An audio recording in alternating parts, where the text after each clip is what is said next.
aguenta agora a corneta. Pois é, no Maracanã rolou o clássico sem as grandes estrelas, né, de Vasco e de Flamengo. Melhor para a garotada do rubro-negro. Olha aí. Vasco e Flamengo, Maracanã e uma noite diferente. Com os principais jogadores ainda em férias, o rubro-negro tem utilizado um time de jovens no estadual. Ao que o rival respondeu, para poupar os titulares por conta do pouco tempo de pré-temporada, Abel Braga também usou uma equipe reserva, o que dividiu opiniões.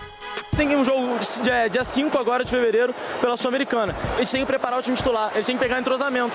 Por que não coloca o time titular para jogar? Olha, pro Carioca, que é um campeonato que a gente está visando menos esse ano, até porque pelos campeonatos que a gente ganhou no ano passado, eu acho que é uma boa opção, até porque dá uma visibilidade pros moleques, uma confiança. Se o Vasco perder hoje, ou empatar com um time juniores, um sub-20 do Flamengo, daqui a 2, 3 anos a gente esquece isso é normal. Agora, se o Vasco entra com um time titular e consegue marcar 2, 3, 4, 5 gols em cima do Flamengo, isso fica para sempre. Isso fica daqui a 5, 6, 7, 10 anos. Então, eu acho que ele perdeu uma oportunidade. Mesmo assim, o Vasco começou o jogo assustando. A blitz deu resultado e Ribamar fez o primeiro gol da noite. Festa vascaína, que durou pouco. Gol anulado pelo VAR. Foi os primeiros 30 minutos que nós fizemos. O termo era esse, nós amassamos. Estávamos nos dando a bola de graça, a gente insistindo. Hoje foi lindo, cara. Hoje foi lindo. Os garotos tentaram. Deu uma hora que não deu. A gente não fazia um jogo como a gente, nesse momento, a gente pensava fazer, justamente porque dávamos um pouco de campo demais para o Vasco. Uma equipe leve, técnica, que conseguiu empurrar a gente um pouquinho para trás. Depois da parada técnica eu ajustei, eu acho que a gente tinha que se posicionar um pouco melhor, entrar um pouco mais em linha de passe, conseguir ficar um pouco mais com a bola, fazer melhor os encaixes.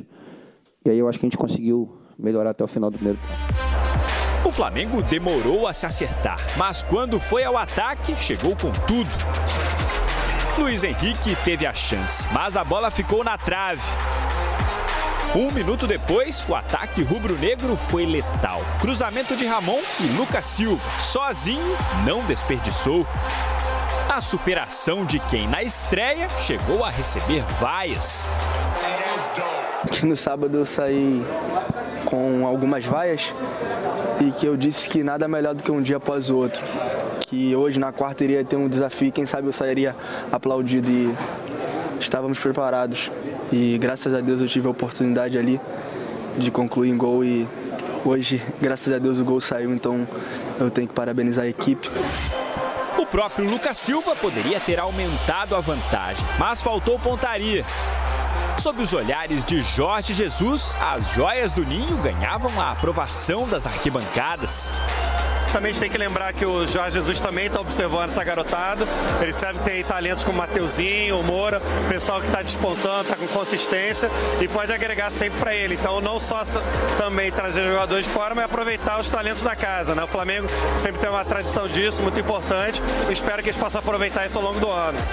No segundo tempo, o nível técnico caiu. O Vasco até tentou, mas não teve forças para buscar o empate. No fim, o Flamengo ampliou com Vitor Gabriel, que mostrou oportunismo, mas o gol foi anulado. A arbitragem marcou impedimento. Final, 1-0 Flamengo. Na próxima rodada, os rivais jogam fora de casa. Os garotos do Flamengo têm pela frente o Volta Redonda, enquanto o Vasco encara o Boa Vista. Provavelmente com o time considerado o principal. Nós vamos encarar como um jogo importante, nós vamos tentar ganhar, nós vamos querer fazer o possível. Mas ao mesmo tempo nós temos consciência que nós ainda estamos em preparação. Jogo equilibrado, com ingredientes incomuns, mas cheio de rivalidade. Na noite diferente do Maraca, os rubro-negros riram por último. Vamos começar falando aqui dessa garotada do Flamengo, que ontem tinha essa motivação a mais aí também, né? E bota motivação nisso. O Jorge Jesus ontem assistindo, acompanhando no Maracanã. Jogadores que podem ser aproveitados. Hugo Moura, mais uma boa partida. Mateuzinho Me parece que é o caminho natural, hein, Paulo Lima? Esse menino vai ser aproveitado no time. Lateral direito, né? Mas o Flamengo está atrás de um lateral experiente na Europa, né? Em princípio, essa é a posição da diretoria. Mas te agradou pelo que você viu nesse início, Mateuzinho? Mas já fez boa partida na estreia, já ontem se comportou muito bem, né? Mas sobe, né? Vem subindo gradativamente. O Flamengo, pelo elenco que tem, pensa numa projeção de mais peso internacional. Essa molecada que ontem ajudou a vencer o Vasco foi parte do grupo do Jorge Jesus na temporada passada, inclusive autor do gol. O Lucas Silva, Exatamente. que não foi bem na estreia, como ele mesmo reconheceu ali no vestiário, na zona mista, né? Chegou a ser vaiado, mano, mas deu a volta por cima ontem, fez bom jogo, né? E o gol dele é muito parecido com o gol do Pedrinho na Seleção Brasileira. Entra por trás do zagueiro e toca de primeira. Rapaz, ontem voltamos no tempo, né? Ontem foi a noite do rádio. Que legal, né? É muito bacana também. Mas é uma situação complicada, né, Calheiros? Porque são garotos, cara, e ainda mais o Flamengo, que tem todo aquele retrospecto, né, cara? A molecada sempre que marcou muita história com a camisa do Flamengo, e o Flamengo que vem aí realmente com um elenco muito forte. Então cria-se sempre uma expectativa de que todos os garotos que estão ali serão Vinícius Júnior, Paquetá, Renier, enfim, a torcida do Flamengo cria aquela expectativa. Eu acho que tem que ter calma, muita calma inclusive, porque quando você tem um elenco tão recheado de estrelas e de qualidade como o Flamengo apresentou ano passado, e aí você coloca a princípio aí uma molecada que está chegando agora, a torcida tem que incentivar. Eu acho que vaiar um garoto desse é até crueldade, é muita crueldade.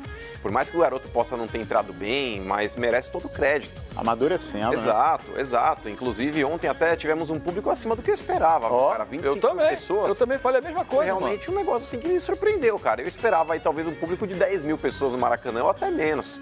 Ainda mais pelo fato de os clubes ainda não estarem valorizando o estadual como deveriam. Por mais que eu entenda também, é um processo que ainda existe aí a entre-safra. Os jogadores do Flamengo ainda estão em férias, estão curtindo esse período porque jogaram a final do Mundial, tem que ter aquele um mês para poder descansar junto com a família. O próprio Vasco está alegando que precisa realmente de um tempo maior de pré-temporada para não desgastar demais os jogadores num curto espaço de tempo, já que a maioria dos times cariocas aí tiveram 10 dias praticamente para trabalhar esse começo de temporada. Mas nada justifica também a sua frase, hein, Abel? Ih, rapaz, o Paulo também não gostou não, hein? Foi lindo. Não foi lindo, é difícil, hein, Abel? Difícil. Eu até discuti isso aqui, falei isso aqui em off com o Paulo Lima. É o tipo de declaração que você dá no vestiário, deixa no vestiário, né? Você agora, não traz a público e pega mal com o torcedor. Ele já viveu isso no próprio Flamengo. Quando ele usou... Eu até entendi o que ele quis dizer. Quando o Flamengo, lá no início do Campeonato Brasileiro, no ano passado, perde pro Inter em Porto Alegre, e ele diz que perder pro Inter no Beira-Rio é normal. Mas quer dizer, embora a gente tenha entendido, não pega bem. Não, e ele elogiou a torcida do Inter também, usando esse mesmo termo. Falou, é linda a torcida do Inter aqui no Beira-Rio. Fazer um elogio pra ex do lado do atual, né, meu? Pô, tá louco. Rapaz, e aí... Não Mas pegou até nesse caso aí, Calheiros, porque se a gente parar pra analisar o que foi o jogo, o Vasco até o gol do Flamengo... 25 minutos. O Vasco tava melhor que o Flamengo no jogo. Tava gol no lado do Ribamar. Inclusive, o gol do Flamengo, houve uma chance antes também do gol, que o Flamengo perdeu o cara a cara. Então, até aqueles dois momentos ali, o Vasco ele tava soberano no jogo. Mas aí que tá, foi o que eu falei aqui, mano. Tomou o gol, acabou. O jogo tem 90 minutos. Sim. Nós estamos falando de 25 minutos. Não, então, mas talvez o Abel, dentro daquela ótica, da leitura que ele tava fazendo até ele tomar o gol do Flamengo, ele tava vendo que o Vasco tava um time ali. E tá, tenso dentro de campo. De fato estava. Ele até usou o termo, o Vasco amassou o Flamengo no início. Mas depois do gol, aí morreu. O Flamengo controlou a partida. No segundo tempo, Paulinho, parecia que o time do Flamengo era o experiente. O Flamengo rodou a bola, ficou com a bola. E essa base do Flamengo, queira ou não queira, já vem uma base que está jogando desde a temporada passada também, enxertado com alguns jogadores da nova geração, né? Inclusive dessa turma da Copa São Paulo, que o Flamengo não foi exatamente para deixar esse time mais ou menos pronto. Verdade, bem lembrado. Não foi na Copa São Paulo e vamos aqui, vamos ajustar essa molecada para jogar. Já estava em preparação. Um técnico que está lá já há algum tempo já cuidando da base e vê o trabalho de peneira, né, como a gente pode dizer assim, né, de filtro, né, exatamente de um funil. O Flamengo está conseguindo extrair o máximo da nova geração que está dentro do clube. Agora, passando para o outro lado, Paulo Lima, Abel elogiou muito e de fato fez uma grande partida, havia uma expectativa muito grande em cima desse jogador, Juninho. O Vasco em 2 jogos, olha, a gente já ficou de olho no Bruno Gomes aqui na estreia, que não é nenhuma novidade, ele já jogou no time principal no ano passado, mas foi destaque lá em São Januário no empate Vasco-Bangu. E ontem o Juninho foi bem, hein, no meio-campo do Vasco, meio-campo mais experiente, mais encorpado, e o Juninho, olha... Jogando com tranquilidade, armando jogadas do Vasco. Assim como a gente fala que o Flamengo tem revelado bons jogadores na base, o Vasco também tem colocado, né? Tem colocado uma gente jovem para jogar e na temporada passada também fez isso, com o próprio Vanderlei. E esse jogador está aí, jogador na seleção brasileira. Né? Então é um time que ontem mesclou alguns mais experientes, mais rodados, e o Juninho, em princípio, é esse que sobe já se consolidando entre os titulares. É bom, a gente está vendo isso no Palmeiras, né? Está vendo hoje o São Paulo também com o Diniz dando força para alguns outros jogadores que já passaram pela base, que tiveram temporada passada já com o grupo, o Palmeiras está fazendo isso, né? Enfim, os clubes brasileiros estão acreditando mais no potencial dessa molecada que surge muito cedo, com 17, 18 anos, para serem aproveitados como titulares no time principal. Olha aí, ó.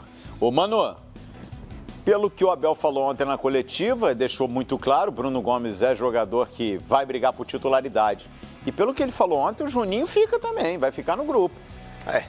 O Abel ele vai ter um desafio gigantesco esse ano, viu, Calheiros? Porque, querendo ou não, cara, a situação do Vasco, financeiramente falando, também é complicada. O Vasco ele vive momentos difíceis, ele tem um elenco enxuto, por mais que ele tenha alguns jogadores aí para acrescentar também, alguns jogadores que estão voltando, alguns jogadores aí que estão readquirindo o melhor preparo físico, mas é uma situação que ele tem que também olhar para o que acontece fora de campo. São situações ali que envolvem o extracampo que vão refletir dentro também. Então o Abel, cara, sinceramente, ele terá uma situação muito complicada nas mãos.